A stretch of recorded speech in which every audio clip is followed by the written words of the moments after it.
Hello and welcome to Week in Review, the show where I review everything except most things. I'm Chris Deckett, thank you for joining me. What's in store? Well, let's do it.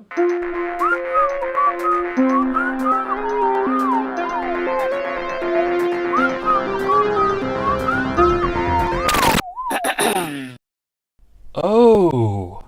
LulzSec, the group of hackers who were apparently behind the attacks of Sony, Nintendo, AOL, AT&T, government organisations, even claiming attacks on the CIA, have called it quits. This being just 50 days after the group started and, in their own words, started it for the lulz. LulzSec's press release says that they're only planning on being active for 50 days. However, there are rumours that they've come under some heat from government agencies and possibly some law enforcement. Another possible reason for their sudden bailout may have something to do with a rival group that goes by the name of the A-Team. The A-Team have released what they allege to be sensitive and personal information about members of LulzSec. The A-Team claims that LulzSec originates from the hacking culture on the 4chan.com website, which obviously relies on the ability to remain anonymous. The A-Team, however, says the internet by definition is not anonymous. Computers have to have attribution.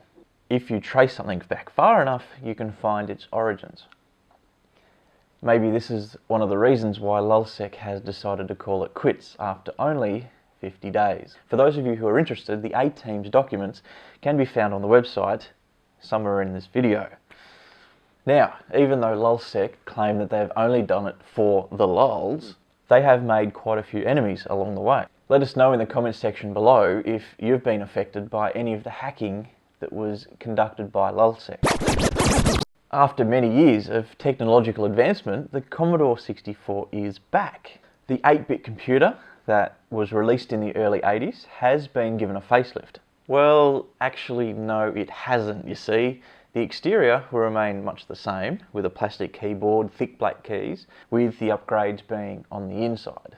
Now, whilst Commodore 64's upgrades are fairly modern, and I say that quite loosely, the price point, however, leaves much to be desired. Internally, it will contain an Intel 1.8 GHz Atom processor, space for up to 4 GB of DDR2 RAM, and an NVIDIA Ion graphics card. And as you would expect, with the upgrades comes Ethernet, Wi-Fi, card port, an optional Blu-ray player, and even output for full HD 1080p video. Price starts at $250 for a bare basic model and goes up to about $800 to $1,000 for a fully kitted out model. To be honest, nothing really appeals to me about the new Commodore 64, except for it maybe being an expensive piece of nostalgia.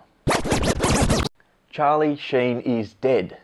Well, dead to Chuck Lorre at least. Charlie's character, Charlie Harper on 2.5 Men, is set to be killed off in the show around September. Sources close to the production say that Chuck Lorre plans on killing off Charlie Sheen so that he can't make a return to the production. And whilst nothing is locked in yet, it will be interesting to see how they kill off Charlie and how they cast Ashton in. Maybe Ashton will buy Charlie's house, who knows? We'll have to wait and see.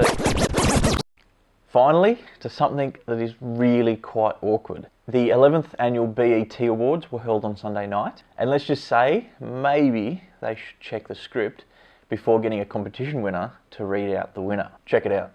And the winner is Chris Brown. Look at me now. Now, it gets worse. I'm sorry, Rihanna. What's my name? Drake came on stage to accept the award on Rihanna's behalf. Well, this is awkward.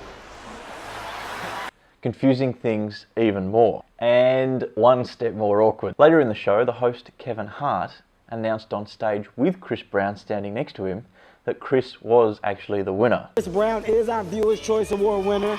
Congratulations. Congratulations. That wraps up the second episode of Week in Review. Power of the mouse compels you to click subscribe down below. Please do it, you won't regret it. And as always, please leave a comment and click that like button. It will make the day nicer, I promise. As always, thanks for watching. I'm Chris Deckett, and the world has been partly reviewed.